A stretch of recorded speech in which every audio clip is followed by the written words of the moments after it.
Hello అండి. వారాహి నవరాత్రుల్లో fifth day morning పూజ అనేది చిన్న మినీ వ్లాగ్ మీతో షేర్ చేసుకుంటున్నాను ఫ్రెండ్స్. వారాహి నవరాత్రులు 9 రోజులు ఎవరైతే చేసుకోలేము, మాకు వీలు కుదరదు అన్ని వాళ్ళు ఈ రోజైతే తప్పకుండా చేసుకోండి.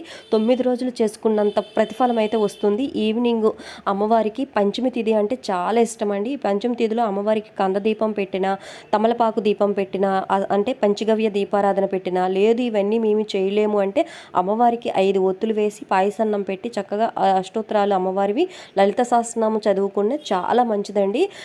ఈ రోజు కుదరకపోతే అష్టమి రోజైనా చేసుకోండి ఫ్రెండ్స్, ఓకేనా. అయితే నిన్న చేసిన పూజ అవన్నీ తీసేసానండి. ఉప్పు కూడా తీసేసాను. ఉప్పు అనేది ఎవరు తొక్కని చోట్ల వేసేసుకోవాలి, లేదంటే సింక్లో వేసి ట్యాప్ వదిలేయండి, చక్కగా కరిగిపోతుంది. నిన్న నిన్న పూజ చేశాను కదా, అవన్నీ క్లీన్ చేసుకున్నాను. క్లీన్ చేసుకున్న తర్వాత నిత్య దీపారాధన పెట్టుకున్నాను ఫ్రెండ్స్. వీడియో నచ్చితే లైక్ చేసి సబ్స్క్రైబ్ చేయండి. సర్వేజన సుఖనో భవంతు.